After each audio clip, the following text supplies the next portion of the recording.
on this thing, what happens to your brand? But then why adhere themselves early on? I don't know how tightly they were adhered. I mean, again, the first thing that my understanding is that all they were asked to do was to sign a press release saying they were going to come to the meeting and learn about it, right? And Facebook touted it like everybody was already in. And I think a lot of these guys were sitting there going, whoa, whoa, whoa, whoa, whoa. All we've seen is your press release. We got to get inside. And, you know, once the heat came up, I mean, to be clear, Carl, these data issues go to the banks too, right?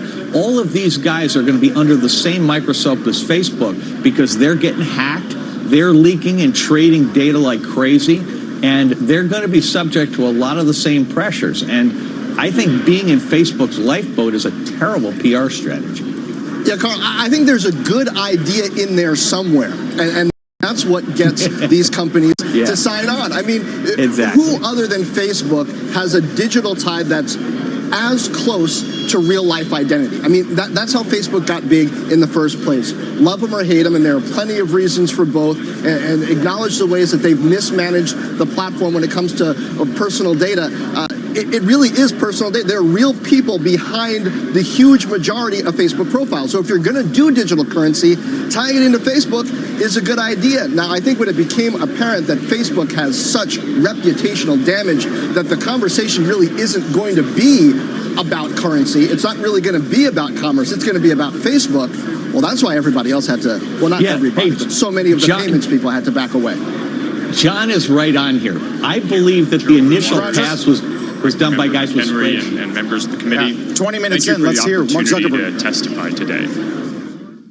As we sit here, there are more than 1 billion people around the world who don't have access to a bank account, but could through mobile phones if the right system existed. And that includes more than 14 million people right here in the US.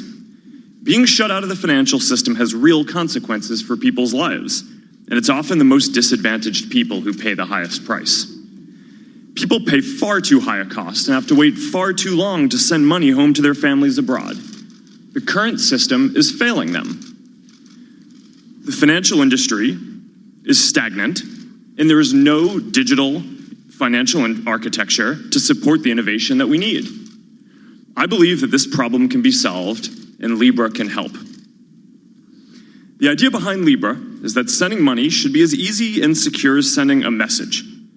Libra will be a global payment system, fully backed by a reserve of cash and highly liquid assets. Now, I believe that this is something that needs to get built, but I get that I'm not the ideal messenger for this right now. We faced a lot of issues over the past few years, and I'm sure there are a lot of people who wish it were anyone but Facebook who were helping to propose this. But there's a reason that we care about this, and that's because Facebook is about putting power in people's hands. Our services already give people a voice to express what matters to them and to build businesses that create opportunity. Giving people control of their money is important too, and a simple, secure, and stable way to transfer money is empowering. Over the long term, if this means that more people transact on our platforms, that'll be good for our business. But even if it doesn't, I still think this could help people everywhere. Before we move forward, there are important risks that need to be addressed. There are questions about financial stability, fighting terrorism, and more, and I'm here today to discuss those risks and how we plan to address them. But I also hope that we get a chance to talk about the risks of not innovating. Because while we debate these issues, the rest of the world isn't waiting. China is moving quickly to launch a similar idea in the coming months. Libra is going to be backed mostly by dollars, and I believe that it will extend America's financial leadership around the world, as well as our democratic values and oversight. But if America doesn't innovate, our financial leadership is not guaranteed. I actually don't know if Libra is going to work, but I believe that it's important to try new things, and as long as you're doing so responsibly. That's what has made America successful, and it's why our tech industry has led the world. So we co-wrote a white paper to put this idea out into the world and to start a conversation with regulators and experts and governments. And today's hearing is an important part of that process. What we're discussing today is too important for any single company to undertake on its own. And that's why we helped to found the Libra Association. It's a coalition of 21 companies and nonprofits that are working to give everyone access to financial tools. But But even though the Libra Association is independent and we don't control it, I want to be clear. Facebook will not be a part of launching the Libra payment system anywhere in the world, even outside the US, until the US regulators approve. Last time I testified before Congress, I talked about taking a broader view of our responsibility, and that includes making sure our services are used for good and preventing harm. And I want to discuss that across other aspects of our work today as well. People shouldn't be discriminated against on any of our services. We have policies in place to prevent hate speech and remove harmful content, but discrimination can also show up in how ads are targeted and shown too. As part of a settlement with civil rights groups, we've banned advertisers from using age, gender, or zip codes to target housing, employment, or credit opportunities, and we've limited interest-based targeting for these ads too. This is part of our commitment to support civil rights and prevent discrimination. I also know that we need more diverse perspectives in our company. Diversity leads to better decisions and better services for our community. We've made diversity a priority in hiring, and we've also made a commitment that within 5 years, more than 50% of our workforce will be women, people of color, and other underrepresented groups. We've made some progress here. There are more people of color, women in technical and business roles, and underrepresented people in leadership at Facebook now. But I know that we still have a long way to go. Chairwoman Waters, Ranking Member McHenry, and members of the committee, this has been a challenging few years for Facebook. I recognize that we play an important role in society and have unique responsibilities because of that. And I feel blessed to be in a position where we can make a difference in people's lives. And for as long as I'm here, I am committed to using our position to push for big ideas that I believe can help empower people. Thank you, and I'm looking forward to answering your questions. Thank you very much. I now recognize myself for 5 minutes for questions.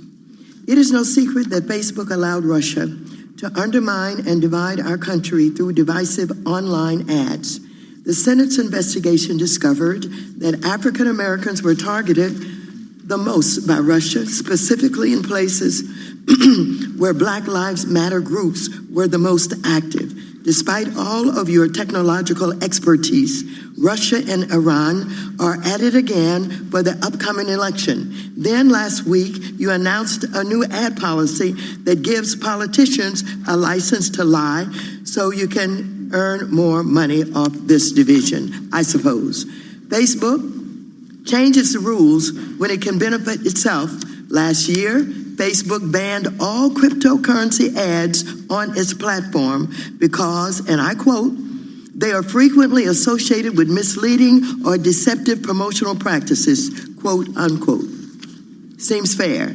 Then earlier this year, Facebook rolled back the cryptocurrency ad ban, bought a blockchain company, and announced its own cryptocurrency. So tell us what changed. How did cryptocurrency go from being misleading and deceptive last year and then becomes a means for financial inclusion this year? It seems to me that you shifted your stance because you realize that you can use your size and your users' data to dominate the cryptocurrency market. You change your policy when it benefits you. You reinstated cryptocurrency ads because you had plans to start your own cryptocurrency. So this brings me back to your new policy on political speech. My question to you is, how does this new policy benefit you? Because it seems that a policy that allows politicians to lie, mislead, and deceive would also allow Facebook to sell more ads to those politicians, thus making your company more money. But you can tell me, how does Facebook benefit? Chairwoman, thanks for those questions. I'd like to address all of the things that you mentioned in there. On elections, you're right that in 2016 we were on our back foot in terms of preventing Russia from attempting to interfere in our elections. We've spent a lot of the last few years building systems that are more sophisticated than any other company has at this point, and frankly a lot of governments too, for defending against foreign interference. This Monday we announced that we had proactively identified a network of fake Russian accounts and a few networks of Iranian fake accounts that we proactively took down, which certainly, as you say, signals that these nation states are still attempting to interfere, but I hope will also give us some confidence that our systems are now more sophisticated to proactively identify and address these things. On your question about political ads, look, from a business perspective, the very small percent of our business that is made up of political ads does not come anywhere close to justifying the controversy that this incurs for our company. So this really is not about money. This is, on principle, I believe in giving people a voice. I believe that ads can be an important part of voice. I think especially in the political process for challenger candidates and for local candidates or advocacy groups whose message might not otherwise be covered by the media. Having ads can be an important way to inject your message into the Let me interrupt you for a minute. Are you telling me, I think as you said to me before, you plan on doing no fact checking on political ads? Chairwoman, our policy is that we do not fact check politicians' speech. And the reason for that is that we believe that in a democracy, it is important that people can see for themselves what politicians are saying. Political speech is some of the most scrutinized speech already in the world. Do you fact check on any ads at all? Yes. Describe what you fact check on. Well, Chairwoman, actually, thank you for the opportunity to clarify. Facebook itself actually does not fact check. What we do is we have feedback that people in our community don't want to see viral hoaxes or kind of so widespread. Let me be clear. You do no fact checking on any ads. Is that correct? Chairwoman, what we do is we work with a set of independent fact checkers who... Somebody fact checks on ads. You contract with someone to do that. Is that right? Chairwoman, yes.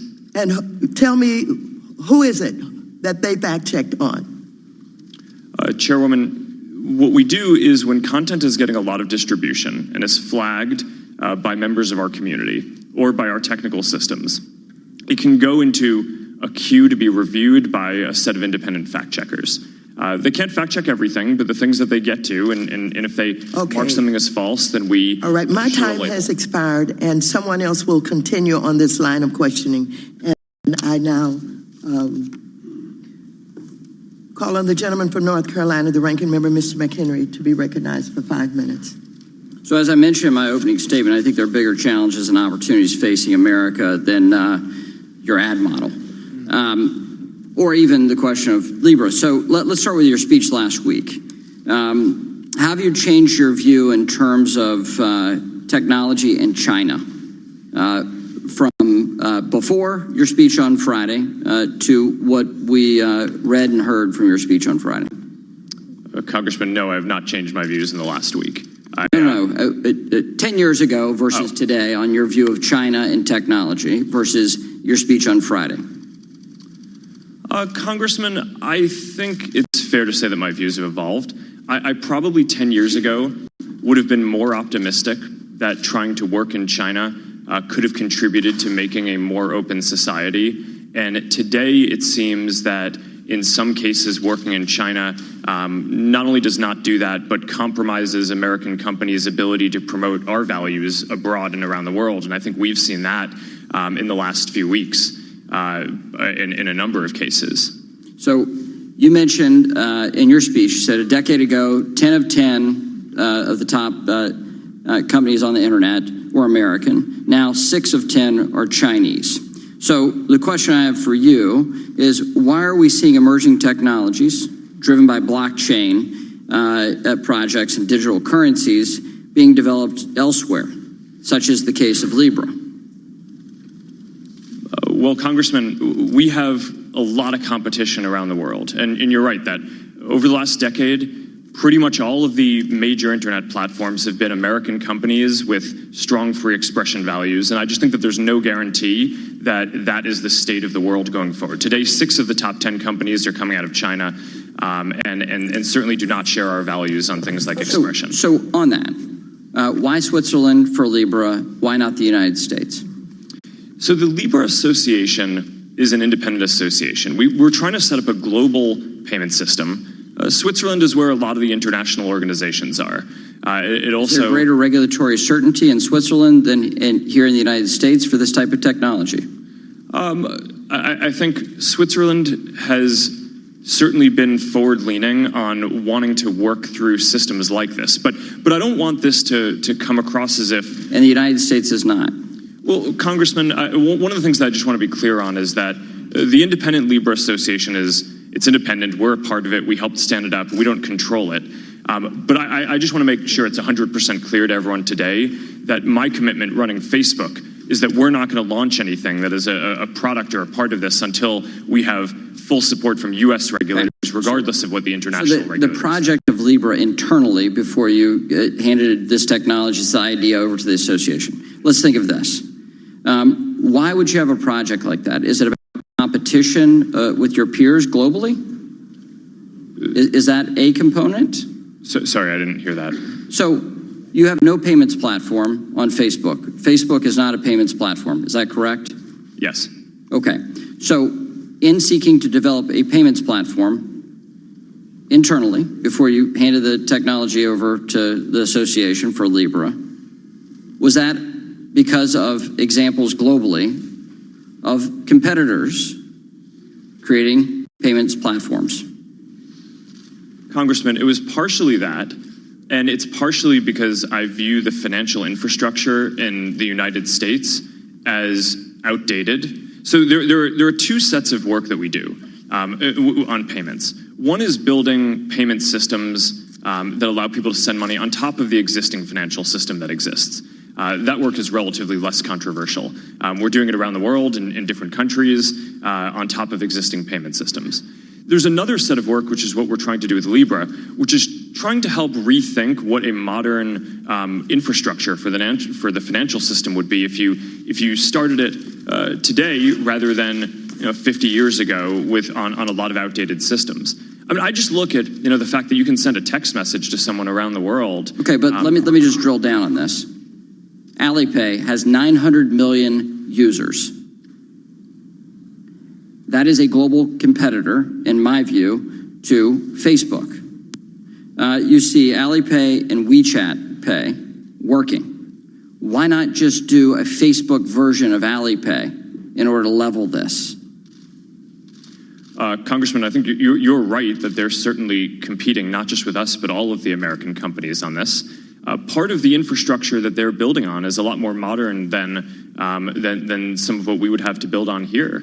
As soon as we put forward the white paper around the Libra project, China immediately announced a public-private partnership working with companies like that to extend the work that they had already done with Alipay into a digital renminbi as part of the Belt and Road Initiative that they have. And they're planning on launching that in the next few months. Thank you. The gentlewoman from New York, Mrs. Maloney, who is also the chair for the Subcommittee on Investor Protection, Entrepreneurship, and Capital Markets, is recognized for 5 minutes. Thank you. Mr. Zuckerberg, you said, and on page 3 of your testimony, that Facebook will not be part of launching Libra anywhere in the world until all the U.S. regulators approve. So which U.S. regulators are you talking about? There are actually many financial regulators, such as the Fed, the FDIC, the OCC, the SEC, the CFTC, the CFPB, FinCEN, FHFA, and many, many more. And to be clear, Libra would affect all of those regulators. So which of those regulators do you believe need to approve Libra before you will support the launch? And what kind of approval do you believe is necessary? Do you need to see written approval from each regulator? Will those approvals be public? Congresswoman, thanks for the question. My understanding is probably all of them for different things. Different of these regulators focus on different areas, whether it's financial stability or fighting crimes and fraud and terrorism. Different areas of the work need to get done and are overseen by different regulators. I think the processes with each of them might be a little bit different, but we're committed to getting all of the appropriate U.S. approvals before launching the Libra payment system in any country in the world, even where those approvals might not be strictly required. Just to be clear, will you commit to waiting until you get approval from every U.S. regulator that Libra affects before you'll support launching Libra? Yes or no? Congresswoman, all of the regulators that have jurisdiction over a part of what we're doing, we are working with them and we'll seek approval from. Okay. A bill of mine passed the House yesterday, which would crack down on anonymous shell companies in the United States, which has become a nightmare for law enforcement. They are the perfect vehicle for laundering money and for terrorism financing and criminal activity. Now, with the creation of various digital currencies, we face a new challenge with financial transactions being anonymous. That's why I am concerned that the use of anonymous wallets would make Libra attractive to those that are looking to launder money. It's my understanding that Libra wallet won't be anonymous, but I haven't heard anything about competing wallets. So will you commit not to supporting any other anonymous wallets for Libra? I consider this a national security issue. Congresswoman, thank you for this question. I think it builds on a question that the chairwoman was asking before as well about our position on cryptocurrencies overall. Well, we see a range of different cryptocurrency projects out there, from completely decentralized and deregulated things to what we're trying to do is trying to build a safe and secure and regulated alternative. We think that the digital payment space needs that. Of course, as a big company, we're not going to do something that's unregulated or decentralized. We're going to work with the government to build something that gets to the same standard on anti-money laundering and CFT that all of the other world-class payment systems have, or exceed those standards. Sorry, I forgot the actual question. Yeah. I was caught up in answering the chairwoman's question. Well, I don't think you have. You can have strong anti-money laundering controls and anonymous wallets. Right. So I see this as a new loophole for criminals looking to hide and launder money. So what is your position on anonymous wallets? Will you commit that you won't have anonymous wallets, that it be transparent? Otherwise, we'll face the problems that we have with the LLCs, where they are hiding trafficking money, terrorism financing, criminal activity of all kinds. It's a huge problem for safety for Americans, and it's a huge problem for law enforcement. This is their number one concern, was this bill we passed yesterday with bipartisan support, but you're creating a whole new currency that could potentially be anonymous and could hide all types of criminal activity, which is a huge concern to the safety of Americans and national security. Yes, Congresswoman, I will commit that Facebook will do what you are saying. Our version of this, our wallet is going to have strong identity, is going to work with all the regulators to make sure that we are at the standard of AML and CFT that people expect or exceed it. I can't sit here and speak for the whole Independent Libra Association, but you have my commitment from Facebook. Thank you very much, and I yield back. The gentleman from Missouri, the gentlewoman from Missouri, Mrs. Wagner, is recognized for 5 minutes. Thank you, Madam Chairwoman, and thank you, Mr. Zuckerberg, for being here. When Libra was announced, 28 companies joined as founding members by signing a non-binding letter of intent to join the association. But in recent weeks, many of these founding members have dropped out of the association. Perhaps they're not so sure it's going to work either. PayPal, Visa,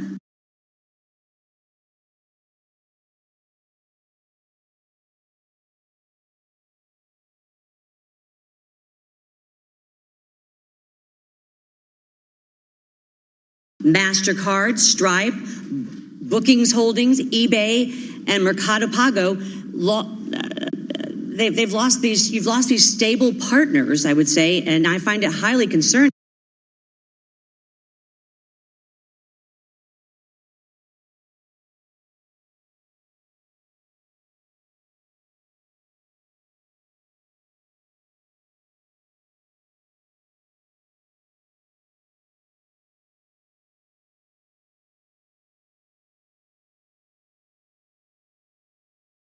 concerning.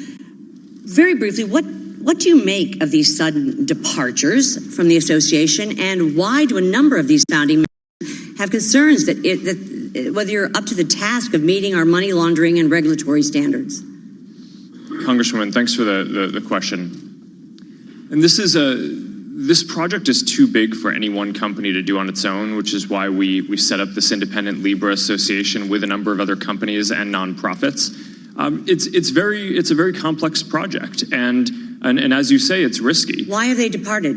I just wrote scores of stable partners have dropped out. Why?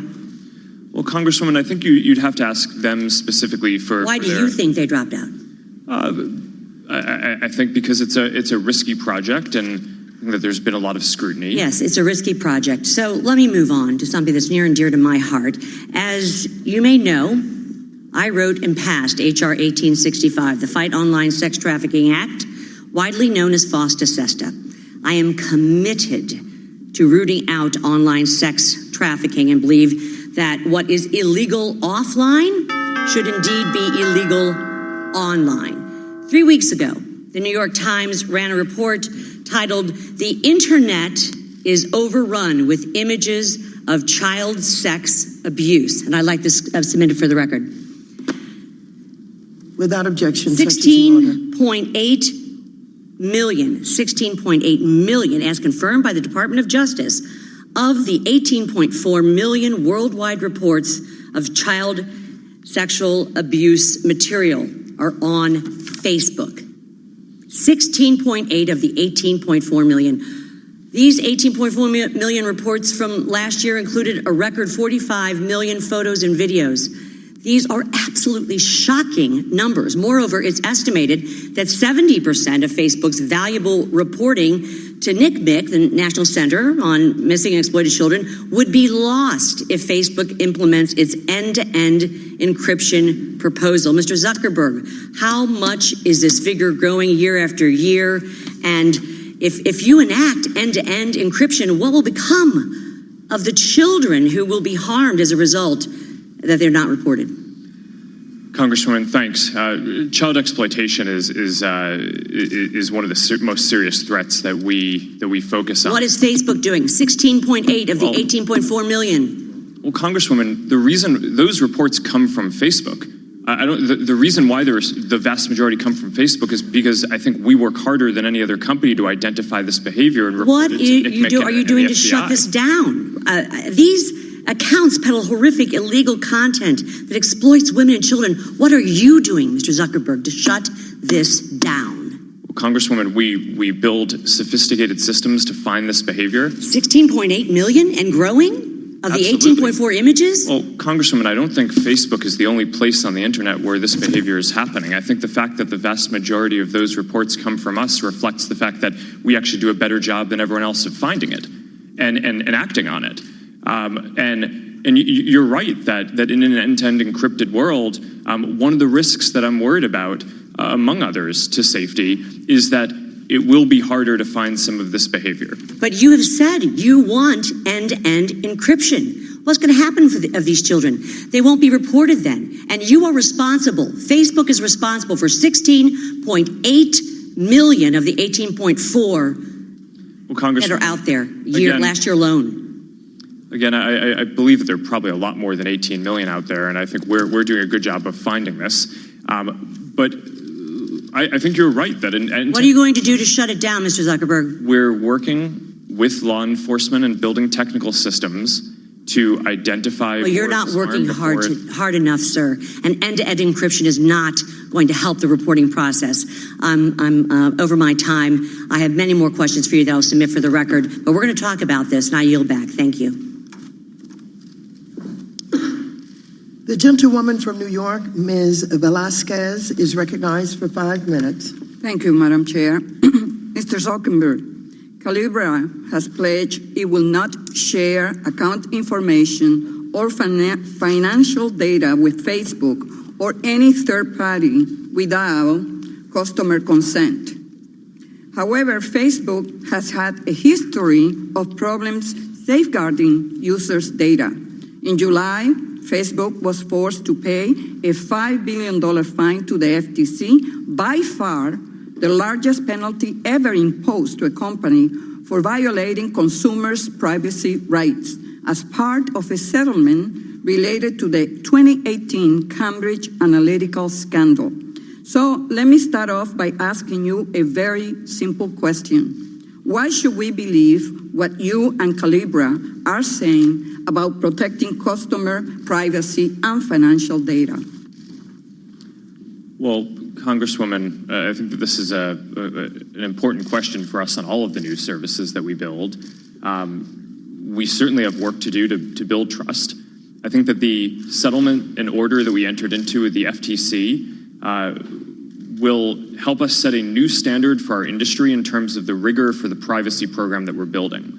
We're now basically building out a privacy program for people's data that is parallel to what the Sarbanes-Oxley requirements would be for a public company on people's financial data. In terms of audits internally, any manager who's overseeing a team that handles people's data has to certify quarterly that they're meeting their commitments, and that goes all the way up to me, and I'll have to certify that on. Thank you for your answer. It has been publicly reported that when you acquire WhatsApp, Facebook officials coach the company's founder to tell European Union regulators that it will be, and I quote, really difficult to merge or blend data between Facebook and WhatsApp, and that there was no desire to integrate the two systems. Mr. Zuckerberg, 18 months later, the platforms were linked. The European Union fined Facebook for providing incorrect or misleading information.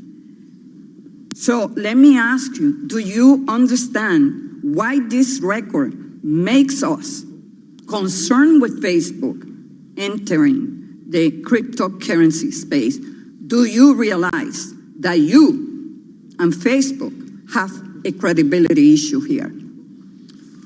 Congresswoman, I understand that we have work to build trust on this, and that means making commitments, and even if we learn new things in the future that could change our mind on how we should operate, that I think we're going to need to make sure that the commitments that we make. Have you learned that you should not lie?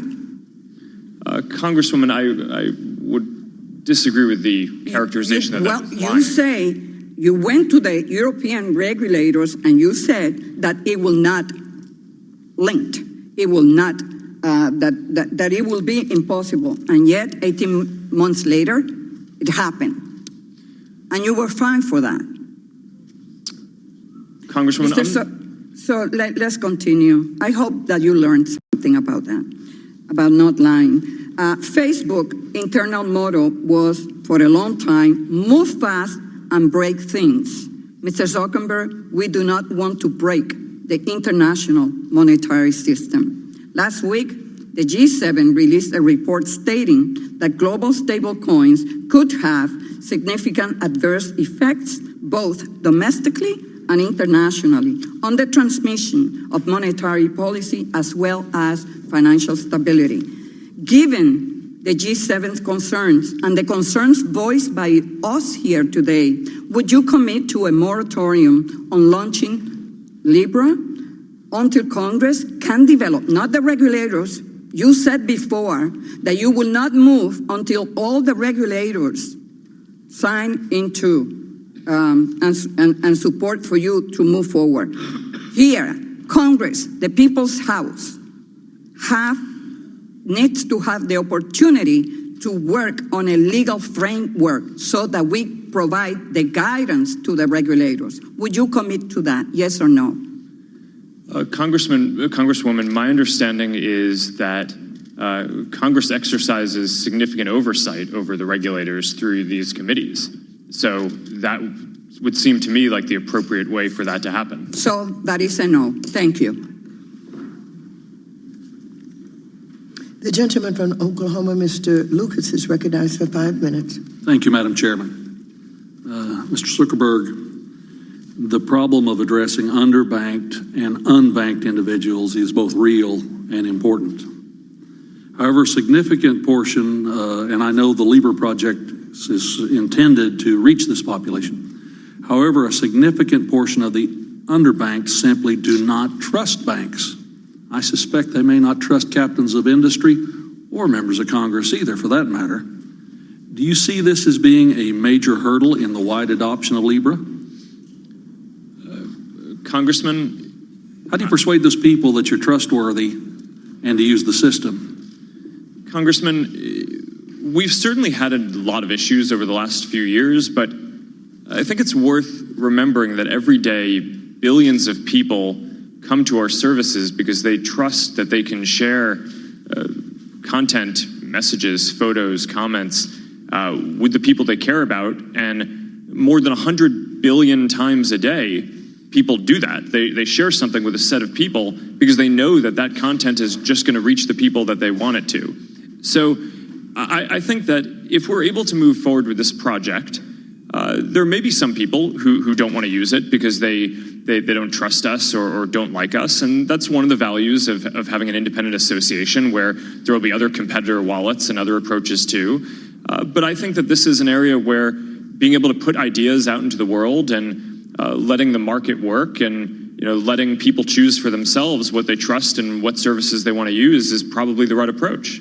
I just suggest that it will take a lot of energy and effort to reach that group, the underbanked, the unbanked, and it's real and it's growing more substantially. But let's shift focus for just a moment. I also serve along with Congressman Posey on the Science, Space, and Technology Committee, and those of us who've worked on that committee know, as all of us do, that the digital images can be altered to make it nearly impossible to distinguish between what is real and what is not. Facebook recently launched the Deep Fake Detection Challenge in collaboration with Microsoft and others to address this problem. Now, this seems like a step in the right direction on behalf of the technology companies involved. From your perspective, how great is the threat is the deceptive use of deep fake technology, and in what ways do you anticipate that the detection challenge will be successful?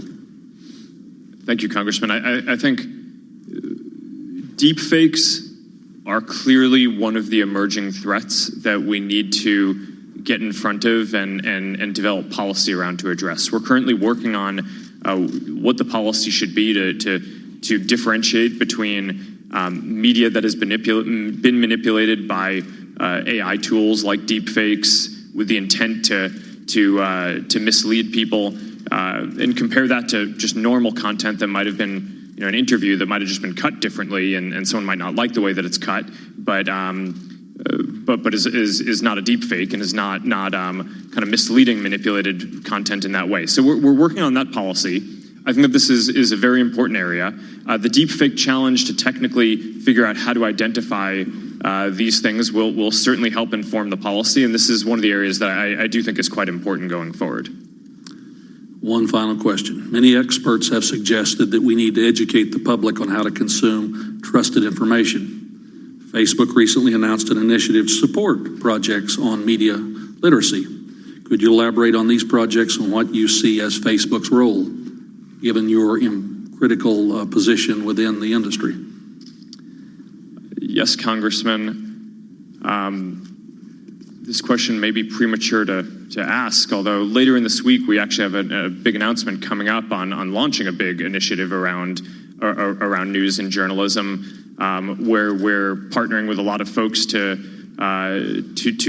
build a new product that's supporting high quality journalism. I think that there's an opportunity within Facebook and our services to build a dedicated surface, a tab within the apps, for example, where people who really want to see high quality curated news, not just social content, but from high quality publishers can go and consume that content, and that could create a place where we can form new business partnerships to help fund high quality journalism as well. So I'm looking forward to discussing that at more length in the coming days. You'll back the balance of my time, Madam Chair. Thank you. The gentleman from New York, Mr. Meeks, who is also the chair for the Subcommittee on Consumer Protection and Financial Institutions, is recognized for 5 minutes. Thank you, Madam Chair. Mr. Zuckerberg, you came in and your opening statement sounded great. I think that your advisors advised you to what we wanted to hear, an interest that you think that members of Congress on various sides wanted. But words are different than action, sir. One of the first things that I heard you say when you were testifying was that you were interested in the unbanked and the underbanked. I chair, as the chairwoman said, the Consumer Protection and Financial Institutions Subcommittee. We had a hearing yesterday. We're dealing with what we call MDIs, Minority Depository Institutions. Facebook is a multi-billion, trillion-dollar company. You concerned about the underbanked and unbanked? How much of Facebook's money is in MDIs that would provide services and help the unbanked and the underbanked? Have you invested in any of the minority development depository institutions in America or any place else in the world? Any of your money are sitting in those banks? Congressman, I'm not sure of the answer to that question, but what I do know is a lot of the people that we serve around the world are underbanked, and this is beyond the U.S. as well. Well, I understand it's beyond the U.S., but we're here right now. And you've just indicated that you want to work and you would not move anyplace else unless you were in compliance with the U.S. regulators, etc. And what I'm saying is that, for example, I don't even know when you talk about internationally whether or not going after the unbanked and underbanked, whether or not you intend to have Calibra and your digital wallet register in each of those countries so that there be a regulatory oversight. Because we have found is a lot of individuals, we have payday lenders who say, we're interested in the underbanked. We're interested in those that are not banked. And those individuals who are supposed to be helped pay more than anybody else. We've got institutions here. Minority depository institutions. And if you want to show that you're doing the right thing, then with all of the money that you have, you can do it here in the United States and other places also. So that is an answer that you should know. And I would urge you to go back and find out. And I would almost guess that there's $0 there. And you should be thereby then look at your policy and change it. Because action speaks much louder than words. And you do have a trust factor. I mean, I met with a lot of your investors who are pulling out of Libra. Let's just look at the news, because the other thing that's most important to me is our democracy and democracies around the world. Now, you tell me, when you look at around the world, it seems to me that Facebook was an accelerant in many of the destructive politics of today. For example, 2016, Russia interference with U.S. elections. You've admitted that you were caught on your heels. Question is, what has been and what will be done for 2020? Brexit, another big issue around the world. Misinformation and divisions, attempts at division and misinformation across North America and Europe. Facebook has been systemically found at the scene of the crime. Do you think that's just a coincidence? Sir? Well, Congressman, we operate in almost every country in the world except for China and North Korea. So I think we would be in almost every country where different activities are happening. One thing that you mentioned before that I agree with is there are a lot of predatory financial organizations. We ban payday lenders and a lot of folks like that from using our platform for ads as well. That's certainly, we're not interested in. But what I'm talking about, not only banning, you can have you can put you have the wherewithal, because if these MDIs had the money, then they would be able to put the product, because these folks need access to capital and financial institutions. I'm out of time. Thank you. The gentleman from Florida, Mr. Posey, is recognized for 5 minutes.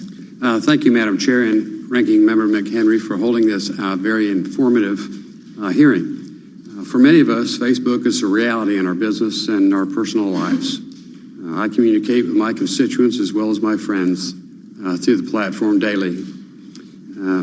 Many benefits accrue from the service, yet in the midst of these great benefits, great challenges have emerged, and I want to welcome you to this hearing. Mr. Zuckerberg, I believe Facebook is a great innovation that has much potential for good, that we welcomed an innovation together with the controversies that it spawned. Unfortunately, some in politics and the media see their role as cajoling Facebook to censor its users' speech. In April, I wrote you that I was disappointed that Facebook would consider restricting free speech rights to communicate the risk associated with vaccinations. I support vaccinations of children and adults, but I also support open and frank communication of the risk of vaccination. Every person should make vaccination decisions with full information. In recognition of the uncertainties, the risk of vaccinations, the federal government has created a vaccination trust fund that has paid out over $4 billion to compensate those who have been injured by vaccinations. There is no more clear or persuasive statement that the risk associated with vaccinations than the existence and the payment record of that fund. From time to time, medical research has established case and context of specific risks associated with vaccinations. I wrote to you when another member of the House made claims that the risk of vaccination should not exist and that Facebook should police communications related to the vaccination risk. Today you testified you believe in giving people a voice, and Mr. Zuckerberg, is Facebook able to assure us that it will support users' fair and open discussions and communications related to the risk as well as the benefits of vaccinations? Congressman, thanks for the question. We do care deeply about giving people a voice and freedom of expression. Those are some of the founding values of the company. At the same time, we also hear consistently from our community that people want us to stop the spread of misinformation.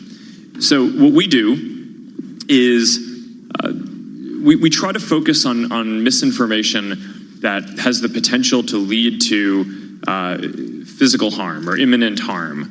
And that can include especially misleading health advice. There was a hoax that was going viral a number of months back that Let's stick to this subject because our time is very limited.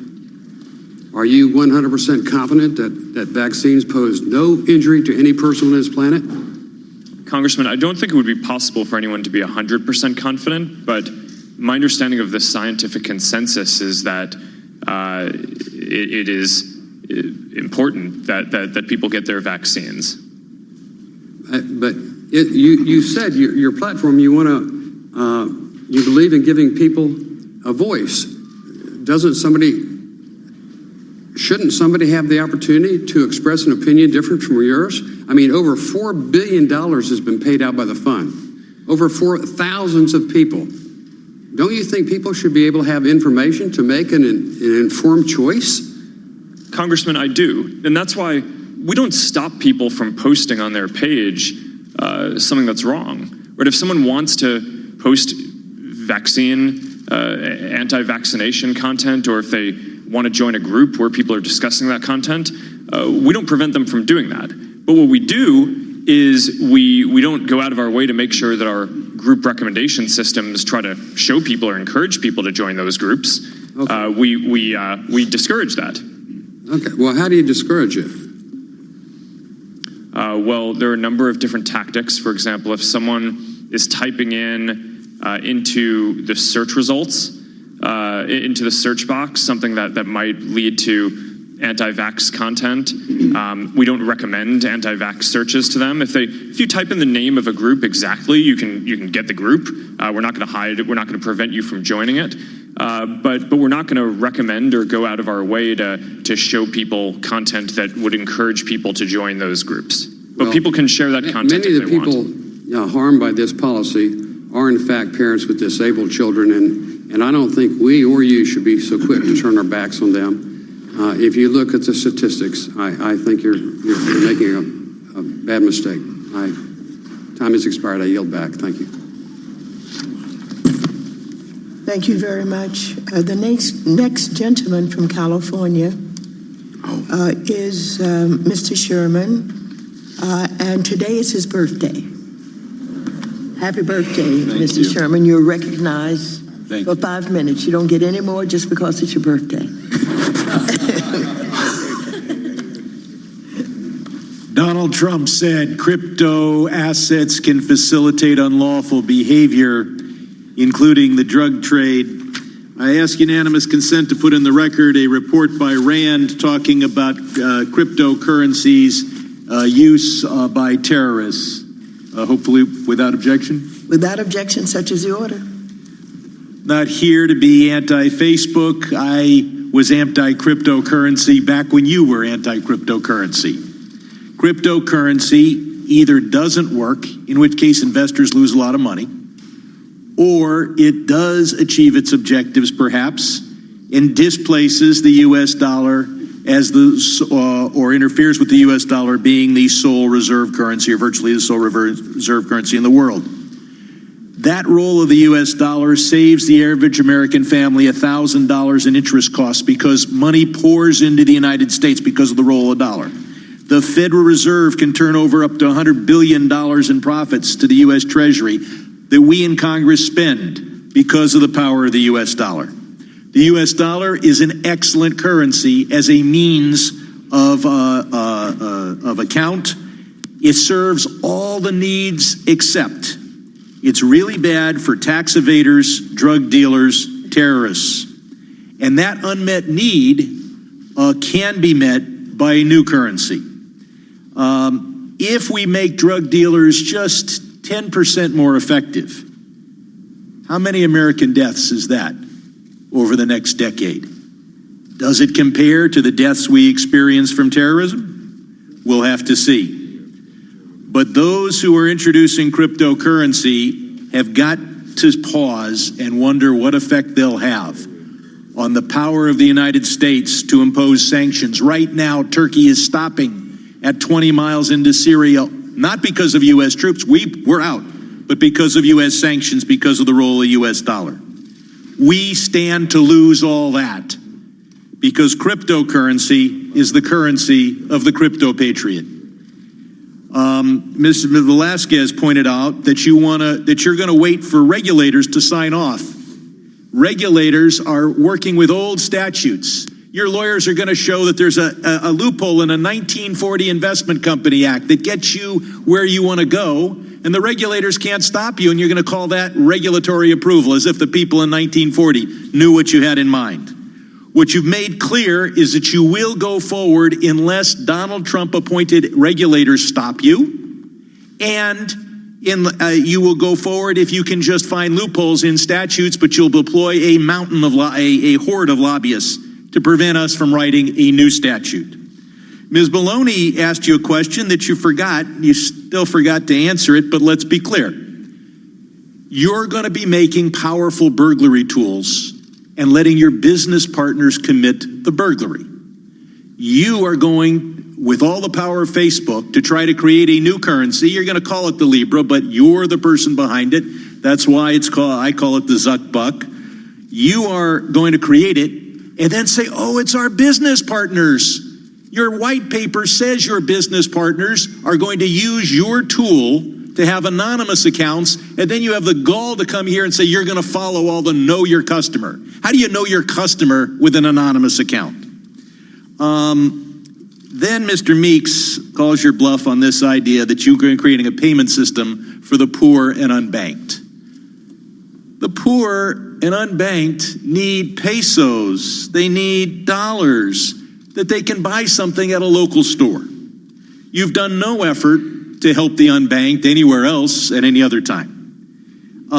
You should create a payment system with a close to zero fee. But the real money is in the tax evaders and to some extent the drug dealers. I know you've got at least 100 lawyers that will tell you that what you're doing is legal and that you will be safe. But given the harm that this can do, they could be very wrong. And if this explodes the way it might, especially, you will not be able to hide behind the idea that you didn't create the Libra organization, that it's just your business partners that have wallets designed for drug dealers and terrorists. I have a few more things to say, but for the richest man in the world to come here and hide behind the poorest people in the world and say that's who you're really trying to help. You're trying to help those for whom the dollar is not a good currency. Drug dealers, terrorists, tax evaders. Thank you. The gentleman from Missouri, Mr. Lukemeyer, is recognized for 5 minutes. Thank you, Madam Chair, and welcome, Mr. Zuckerberg. I certainly admire you as an innovator and an entrepreneur. You've taken advantage of the economic freedom of this country, and I admire that. I think that's fantastic. But you now are trying to get into a different world here with this, with your Libra experience here. You know, in the past, you've been dealing with communication systems where people are able to exchange everything from retail information to personal information, and it was kind of buyer beware in the retail world. In the financial world, people transact business because they can trust that the transactions are going to be secure from the standpoint of the stability of the dollar or whatever they're exchanging their money in. There's the secrecy of the activity. There's consumer protections as well as you know, not being able to do things in a illegal fashion. So that takes a lot of regulation. And as you're finding out, regulation is an important part of the financial services world to be able to give people those kinds of protections and earn that trust. So you've indicated already that you want to conform to the regulation to be able to do this and earn that trust. Can you continue to, the first question is, can you continue to innovate and be able to make the changes to this product as it needs to be able to conform to the regulation and still be able to make this work? Do you believe that can happen? Congressman, I currently do. I think we'll have to see how this process plays out, but I do, sitting here today. Are you willing to stop this project if you see that it can't go forward anymore? Congressman, I will certainly stop Facebook's part of it. The Independent Libra Association is a separate thing that exists at this point, and if I feel like Facebook can't be a part of it in keeping with the principles that I've laid out, then Facebook won't be a part of it. I want to follow up on Mr. Sherman's line of questioning with regards to the reserve currency. What effect do you think that you get implemented, Libra implemented here, that this would have on the reserve status of the U.S. dollar?